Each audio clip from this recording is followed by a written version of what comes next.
Maintenant, ça comme Ariachou. Encore Ariachou abonné là ba Congolais nyonso ba koufé là ba papa Ariachou talia ba papa na bango.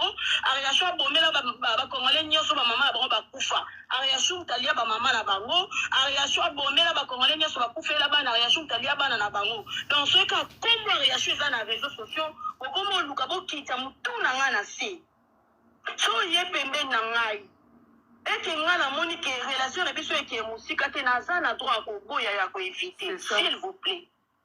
Muto le baké vanda yo moko muto le baké vanda ayebi ke le colonie moko wana ninga na kawana e ni bende na wana longo ke déplacer ka so ka sali mouvement makasi. Ata bidon 20 litres ako me maté. Pas zana le colomoko. Ayebi yango très bien. En même temps ayebi ke abela pema makasi o melela yango bakisi. Donc, ayebi kakola la moi si 50 fois dans un mois. Maintenant, ça comme Ariachou. Encore Ariachou abonné là ba Congolais nyonso ba koufé là ba papa Ariachou talia ba papa na bango. Ariachou abonné là ba kati ata ba 50 fois. C'est ça. Na masu. Uno hivi comme il va kati ata ba 50 fois. C'est ça. Na masu ko na magamu nyonso. Marque tabou. Boto bandiam déjà les TV mfuta sikizeni ngaubi la grande dame mais car na kadre actualité nzama mona papa mbolela ngai bino mikolo ebele toyokani te pe tomonani te mais lelo nzambe permettre tozala lisusu elongo na bino bande oyo babolingo to lisusu nde tomesana kopesa basango pe kopesa conseil toyebi makelele réseaux sociaux ya koningana zaire eza ya kozika sur l'affaire Marc Etabu na Ariachou bolimbisi mpona bavoice boyoki na ebandeli oyo esali mato epasi et tondi mango kaka ndenge ezali parce que c'est ça au fait nde likambo toye kolobela awa les amis toyebi tosalaki ba émission awa nga personnellement nasalaki émission ya bolingo Ariachou na Marc parmi ba émission o nga nasala talama makasi émission wana ya parmi ekozala ata 3e ah oui eza na émission ya papa Serge émission na je crois plus ou moins un mois passé, il y a déjà 70 000 abonnés. Presque 70 000 abonnés. Et puis, pardon, de vie, et désolé, 70 000 ou encore 70 000 vies. Et il y a mis baleza, il y a Pasteur Charles Bameko, wana kutu eza, émission ya Liboso, Oyo, et bêta, plus de 10K. Bah, Liboso, depuis na banda YouTube, donc ça fait plus ou moins 3-4 mois passés. Et puis, Oyo et Ariachou na tozo lobelawa. Le soleil a marqué, pardon, Ariachou. Je crois que c'est la 3e vidéo au Pendé Talama et Kenda Wawa, n'est-ce pas, 24 heures et bêta 20K. Bon, pour na bateau, basala baka, les cambo Pendé à danser, mais pour na biso Oyo, tozo ko emboîter à peine les pas, ils ont même you jinde toloba en anglais. Tout ça là qui est émission à Marc Tabou na Aria. Émission est talama et makasi pourquoi parce que na lendi saka ba célibataire na ndenga dégâts et puis eza émission o ekotiselanga plus d'abonnés par rapport à ba émission misusu de émission ekotiselanga ba abonnés belé na moins de 24 heures plus de 100 abonnés eza émission wana ah oui parce que bato ba sepela et puis ba commentaire eza tellement belé que non maman merci maman tu m'as fortifié maman na s'abonner pour au lobby bien et donc émission eza tellement bien que on a encouragé bato bana basi oyo ba uti ko zo ba déception basi oyo baza ba célibataire hein? Bref dans l'ensemble c'était un peu ça bien que na ba commentaire il y a quand même des gens oyo ba seka ki mama Marc oyo wapi ozo lobela tara moko tabu Marc aza voyou aza aventuré ngana le baki abolongo kuna a mutu a changé rapé et pourtant ils avaient raison le lot ba retomber même pas 3 mois. N'est-ce pas, c'est ce qui est 2 mois bandeko. Qu'est-ce qui s'est passé encore, qu'est-ce qui a eu? Marc na tabuna Ariachou balinganaki. Relation to be bolingango et umelaki nango te. Et Ariachou a trouvé ailleurs, a trouvé mieux que Marc. Donc, babalana te c'est tout à fait normal. Wana relation mo zo mona okande bo utuko yoka yemoko na ebandeli. Relation mo zo mona que nous eza na avenir te zo promettre te pourquoi olekisa ngonga. Elle avait cassé pour s'engager dans la relation avec Sika. et quand des la so mwasi na mobali bolingani sika ba bolingo ba je t'aime ba nini ndenga marque ba neko vanter ko tiena ba statut tout ça koloba ba bilobela na cadre alors vous toujours bon musko yena chérie à sika wana ezala pe ba ndengo wana et comme sur matisa marque bazu wana mafuta ce qui est tout à fait normal yango boyoki ba voice to kotiela bino ba voice wana mobimba nango na suka ndenge marque akosolola selon Jonas parce que nazwaki voice c'est pas na Jonas marque azosolola na mwasi il y a le monsieur en question au balingani na Ariashu actuellement il paraîtrait hasard camarade ya Mike. Le Mike, c'est l'ex de Ariashu. Certainement, je me fais comprendre. Le papa est na Ariashu, camarade na ye. Yende mutu oba lovani na minute oyo baza ko chamwe na ye, ba ko sepela na ye, ba ko bina la rumba actuellement. Elo nito etoloba. Et Marc sikoyo na zuwa wana tanga osolo na mwasi ya mobali wana naza kobeta lisolo ndenge nini akoma komona bango bale suspect et abimisi babiloko boyoki na munoko ne ya salite ya mbindo ebututo toko répéter ate ke na un mois basala na ye alala 50 fois bandeko bolimbisa moi mosoko lobelango ezate abima na ye 50 fois et puis asakana na ye na forme nyonso eza nkele eza pasi eza mawe na sima na liboso na ba format tout et puis Amélie na masuba un homme peut vraiment arriver jusque là hein tina niveau wana c'est vrai toyo qu'il paraîtrait asengi ba pardon personnellement na okina vidéo yango te mais il paraîtrait asengi bolimbisi a moto to bronchaka surtout na se akanda et moto akoki pe ko péter ba câble a lâcher ba maloba yango bande ko faut ça très attention maîtrise de soi est important le Cameroun aux andenge nini. En tout cas, calme-toi, parce que tu risques de perdre ta raison. Calme-toi, mon ami, calme-toi. Et na sa kanda ke bimisa bilo bimisa ki yango izingisi ezikisi Zaïre. Et Ariashu de son côté, azaki surprise comme on a ba émission ko pela na ba réseaux sociaux, surtout na TikTok. Ba à côté miniature, marque à côté miniature. Bah voici à marque. Lequel est celui là nzoto malili mais ce monsieur il est malade ou quoi? Comment robimisa biloko aboy? Allez bandeko amutu atakutu ngai ko bimisa mangala makasi ndenge wana kilo bongo. Et puis aza clair alobi naloba ndenge na bima na ye na lala 50 fois bolimbisa bandeko natala soki libala ngo bazokumisana. Donc en fait ti a obimisa ba propos wana eza na but to pe na objectif ya obebisela muninga cop. C'est ça. Généralement mibala ba congolais généralement sont comme ça. Soit kaboni na mwasi soué na yezalaka mwasi wana bisika ke ya bala sauter bisika ke ya betela nzuluka bisika ke ya comme musée o mibala ba roya ba koti ba bimi sans faire sans ko bala sans ko donc mwasi akoma elo ko sakanela soué ya mibala ebele sur 100%, 95. Et on a beau toutes les femmes divorcées. Na ba poto awa. Baroye pisabino. Soit mi bala ba congolais wana. Donc Marc tia osala ba voice wana ezala kipo Ariashu esimbate. Nde Ariashu pa ko réagir. Et na réaction Ariashu alobi nini na ebandeli boyo ki tozong sa bino ba voice wana. Alobi boy. Mais eza droit na ye. Sora aza na relation mo azomona kezo promettre te. Il faut akatanaye. Mais c'est tout à fait normal, babala na pété. Bandiko Ariashu a divorcé. Lelo oyo, Ariashu soka nganzamaki azalaka na marque et que lobi esimbite. To abimi libanda, vous croyez quoi? Batu bakoloba ke aza sérieuxité. Yo balaki awa divorce mobali mutu mabe. Ozui marque awa lelo susu bokaboni aza su mutu mabe do batu bako taxer ye.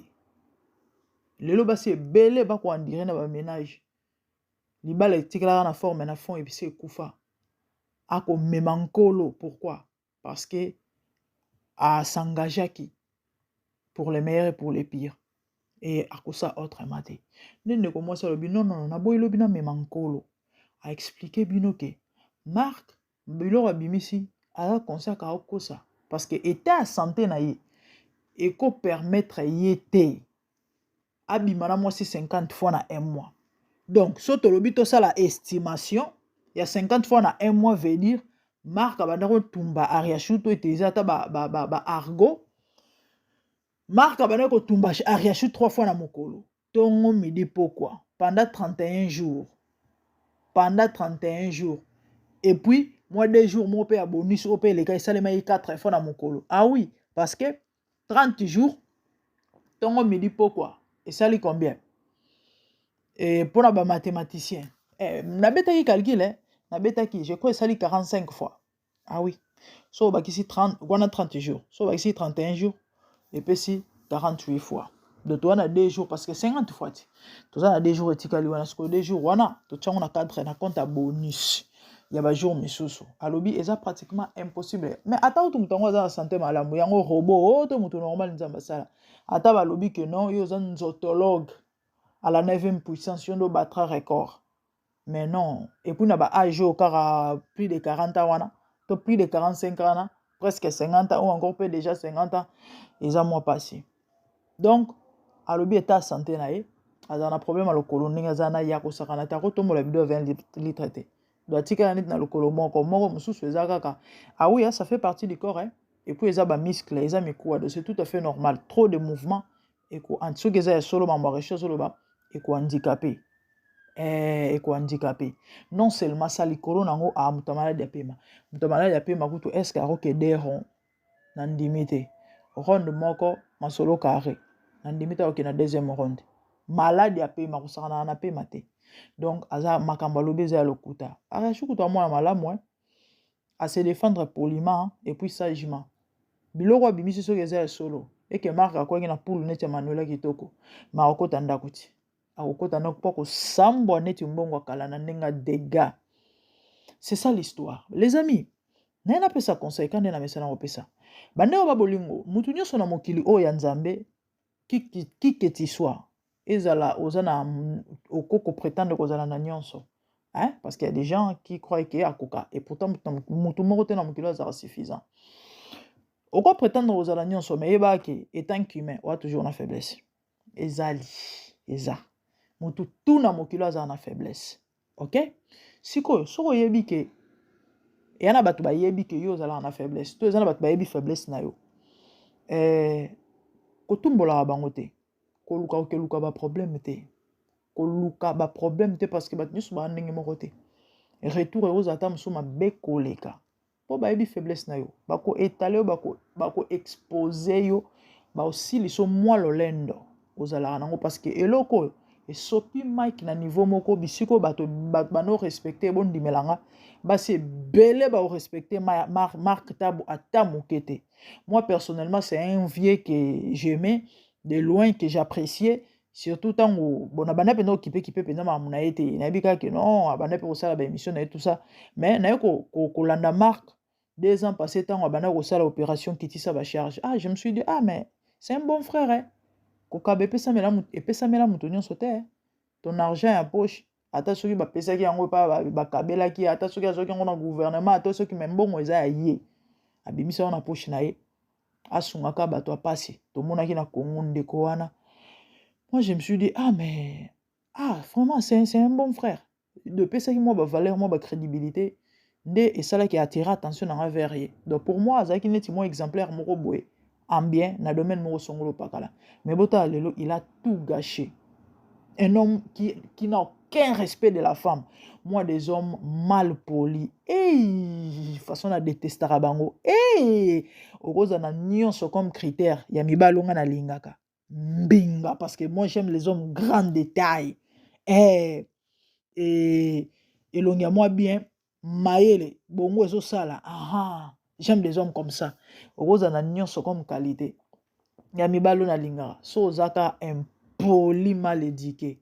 Oui, bon, respectez-moi si t'es. Nanzela langate. Wana vraiment ato pesinga nini. Mais si mbate to vana yote. Les respects, dignité, basomba ngote. Yaya, zanga mbongo. Mais zana dignité. Et je salue mon bof, son Nzila. En passant, ayebisanga mère te nga baja oyelelelaka bato parce que c'est un frère journaliste et de formation très intelligent et bino bobika na mwa bacirconstance ya bavie un moment na vie ezali mpeke boulot eza te nga biso mais oyo apeti ya bavie na yo ti oyebani na bagénéraux oyebani na bato ya minene na mboka bakozwa mpe batio na rtnc wana moko mwa abi merde te nga bazwi wana elekaka te pourquoi parce que dignité na nga merde j'ai aimé en fait c'est ça mutu il faut kozala respecter mutu il faut kozala respecter dignité valeur basomba yango na mbongo te sikoyo ntango mutu moko boya kosakana na yo akopesa o respect te na miso ya bato mais non eza bomoto na yo ya valeur ezalaka bomoto ya mutu oyoki eloko abimisi na bato bayoka soki totala libala na donc déjà ntango basambwisi yo wana risque peke otula po quel est cet homme akoyoka ke no mwana mwasi wana batumba ye 50 fois na un mois ata kutu so azali na posa kobala yo bayeti ata so ezali makambo solo te ebimi elobami na toile na matoi ya bato nyonso eyokani na miso ya bato respect ezala te donc nga mibale ya boye des personnes comme ça je les déteste bolimbisa ngai oui bandeko ba bolingo conseil na kopesa eza na bandeko koloba soko oyebi kozala na faiblesse na yo to bato bayebi faiblesse na yo mibatela l'humilité précède la gloire, ok? Et sois humble parce que munoko yo kopelisa surtout bato bazala na bisida kofinga bato okanisa neti keno yo danser yo nde soki ndenge nini tu insultes tout le monde tu dis n'importe quoi sur tout le monde parce que yo ozali c'est bien bon mais mokolo yo pe bakoloba na yo oyo ozali nde place omimona mpenza oza pamba oza eloko te mama papa wana mobali moko ozala na mwasi moko bokabwana boyebani ba faiblesse parce que déjà ntango oza mwasi to mobali ya moto boyeba mon partenaire na yo bokabwana na bino vite à vie dans ton coin ye pas vivre vie na coin na ye ok pourquoi parce que ayebi faiblesse na yo oyebi faiblesse na ye soki koluka makambo yango nalobaka bato ezalaka ke bobebana esimba te bokabwana même des amis ezalaka mwasi to mobali na yo te même des amis il y a de ces amis là master na yo me boyebani basecret ya bamamo boye mabe bosalaka to mpe bosala ozali mwasi libala mais tu déconnes et ton ami connaît ton ami sait que yo ozala na gombe mais chaque week-end obanda okende pompage kokatisa mabaya kuna master no ayebi faut faire très attention kimasi esilaka pire akomaka pirate sikoyo kosazarde na yo te un jour obeta lisolo na mal parce que nde baloba les mirons des oreilles akoyoka et toi tu crois quoi soki ayoki ke yo olobaki boye na kombo na ye ata so eza makambo solo eye ayebi basecret to mpe bafaiblesse ya vie na yo ebima libanda donc conseil liboso na ngai napesa bandeko na mokilo moto akoka te biso nyonso tona bafaiblesse sur ce soit humble ntango ozokende koexpose faiblesse ya moninga to koloba mabe ya moninga sala très attention motu wana amwenka ayeba ya yo te parce que ozoriske ozala humilie koleka ye mpo makambo ndenge ebimi boye na marke na miniti oyo na ariashu na sambwe makasi koleka or soki marke akanga monoko na ye elingi ekóma na niveau oyo te mpo ariashu atikali kobeta lisolo yango te eye kutu abande kondima te ke ye na marke bazala mwasi na mobali bino boyebi yango no baémission wana malgré tosala eza parce que marke motu abeta lisolo ye moto atia sur les réseaux sociaux mais ariashu elle-même n'a jamais dit que bazala en relation na marque marque na voix azo kodénigrer en disant que atikala kozala mwasi na nga te ezali kaka ke no na bandeki koleka na ngai mais abeta masolo na réseaux sociaux ke azalaka mwasi na ye bolingo na bango ezala lokola ya mama mbilebele na tabulei toyoka yango na bavoice et tosalela yango baémission mais en aucun jour ariashu abeta lisolo ke ye na marque bazali pourquoi vous savez pourquoi il faut savoir moto omona mosika pour comprendre pourquoi simplement parce que dès le départ a constaté que ça ne va pas ayebaki ke awa ya nango esika kotia motu te oui parce que mobala aovante yo aotia bafoto na yo azozongisa boye azosala boye j'ai même suivi mamuka lala ntango tosalaki baémission wana ya ariashu na marque mama asala émission alobi marque na ariashu bamwasi na mobali te parce que ye abengaki ariashu basololaka bien ariashu aseki alobi te ya marque aaka avie na nga to mwasi na mobali te et pourtant banobeta na nzoto donc ariashu savait que awawa na ba 17 secondes ba match ba 17 secondes ba match ba ronde moko ba demi terrain nga naza onga nazali mutu wana ndenge na ye tokokanaka te soki anzotologa amoni ke aboyi lobi babenge ndumba azwi ba disposition na ye, c'est tout à fait normal. Nzambe akele biso nyonso ndenge moko te. Même moi qui vous parle nakutani no ba demi terrain ba 17 secondes temps mort tete tokokabwana na biso. Donc ndeko akonstataki ke non eza na osika otya mutu te yango atikala pe ata kobeta lisolo te, sage qu'elle était. En tout cas bravo Aria, bato bafinga Aria shuki zengi bato bafinga, et pourtant elle réfléchit quand même so azali pe fille moko boye ya ba vitesse alanga pe acheter la chantage. Pourquoi? Parce que Marc asala pe kombo ayebani pete mwana tabule et après tout quand même mais Ariachou azali tellement maele yango baloba mwasi kosala na mwasi te mwasi ya molingano te mwasi oboma yo tala babanda kotokana na sa kwa eti kuna me mwasi alobi ta mobali nanga te bien que mobali abanda kosala ba chantage. Pourquoi? Parce que elle voyait loin et umelai nango pete akasi na ya leki na enzela. Pour dire quoi? Bandeko toyebi ke Ariachou aute passer ba maman moko difficile, zone moko ya turbulence, to sala isala ba émission plus ou moins 4-5 mois passé awa par rapport à divorce na yena ndenga sala ba surménage o ateki ba rein to yebi marambona to yoka ba to ka ba masolo wana nsonyo koma na poto bana boye to yoka kiango na ndenge ayokutana na Marc to tongaki pe bato pe lobaki même mama kasi ko na marambo to leko komi déjà na mobali. Les amis, yana basi ebele yana mibali ebele ba se retrouva na ba partenaire misusu pona ba circonstance ya difficulté neti ba boye. Donc moment moko boye ya ba tension ya makasi parce que surtout une femme mutu nyonso même mibali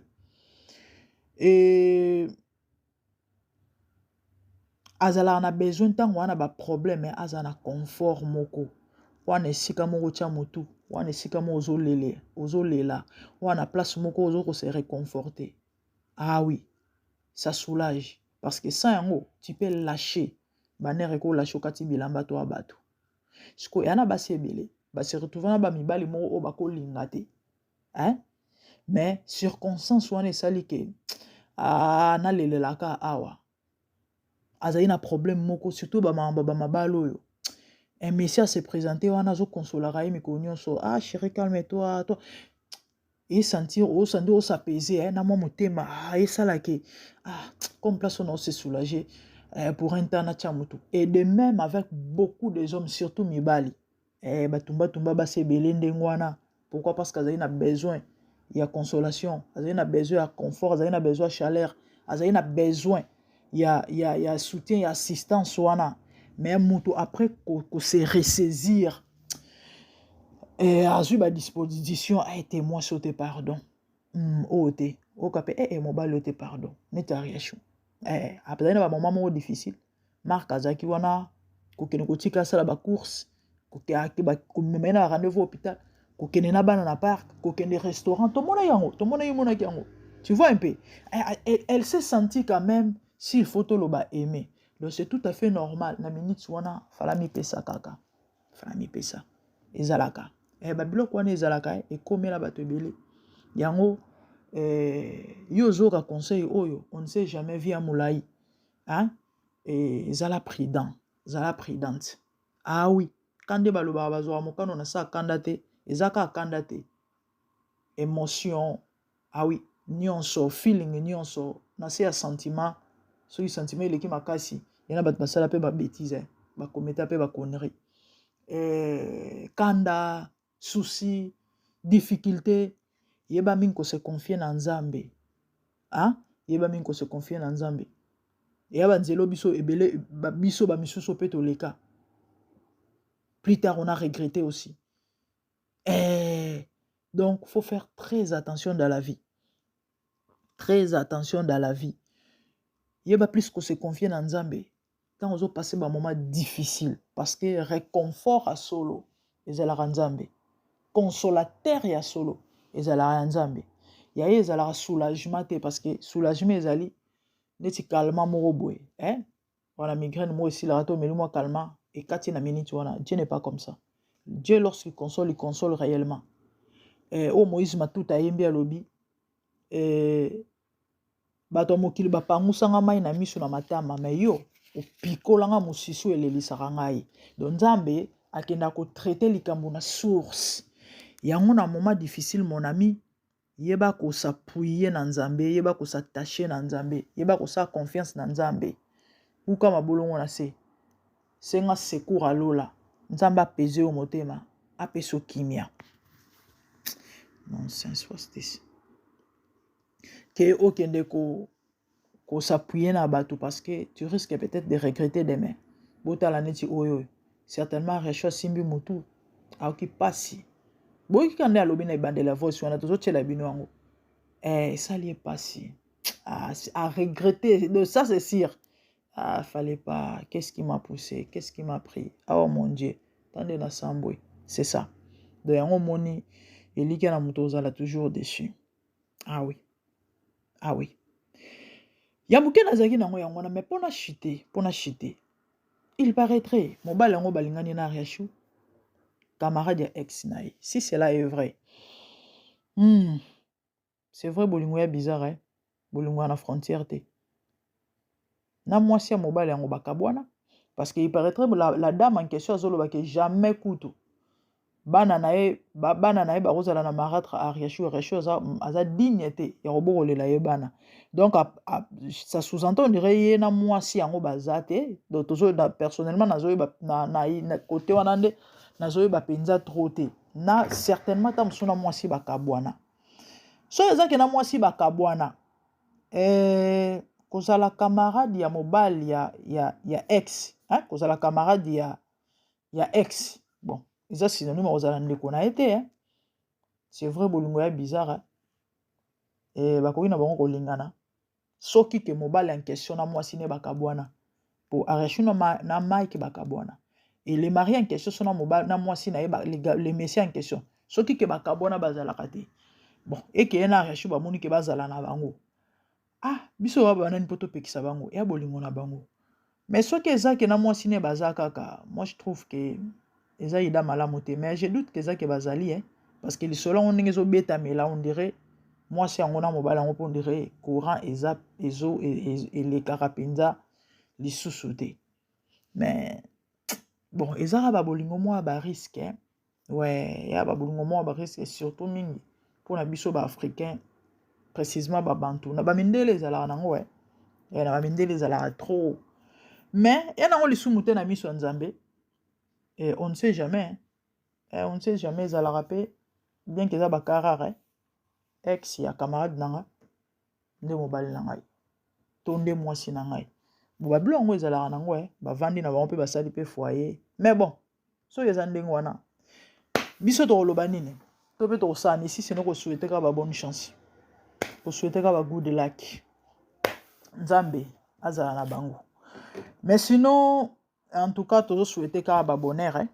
Moi personnellement pour na ndeko Ariachou courage ouais courage c'est ça facilité hein cause à la star c'est ça tango yebani et c'est ça les amis c'était ça pour aujourd'hui torche la bino ba voice en chitant n'oubliez pas de nous laisser moi libonner sur Zembano liboso ya Rolanda biso moi c'est la grande dame hein? Nalingi bino mingi nzamba pambola bino bon torche ba voice on torche on sauté hein parce que ça moi moulai torche ngo kaka mokuse ah oui torche ngo kaka mokuse ba voice ngo un instant na luka oya Ariachou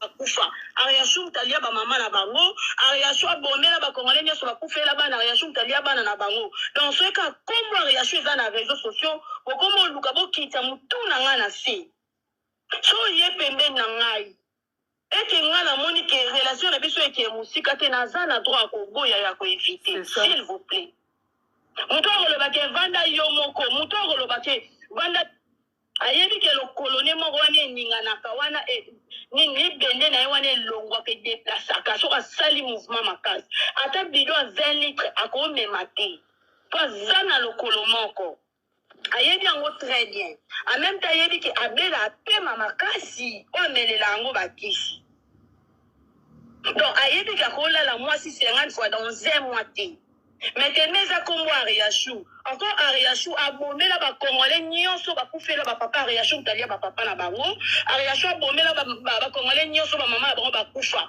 Ariachou talia wana botukoyoka ndeko na biso Ariachou et puis tochite na ndeko mai marque hein, juste un tout petit peu à propos salita bimisaki bolingisi c'est ça uno yebi komele fara kati ata ba 50 fois c'est ça na masoko na magamu nyoto marque tabou azali. Les amis, ça n'est fini pour aujourd'hui. Ça n'est fini pour aujourd'hui. C'était ça, que les seigneurs vous bénissent. Soyez amis, les bosso en tout cas, au Tikobo, ça n'est pas les bisous, les bonnets, na osa la bisou bolamo. Ça m'a mon appel la rabino, moi like, moi commentaire, partage et que ça la bien ma casse, des bonnes choses. Au revoir, merci, bye.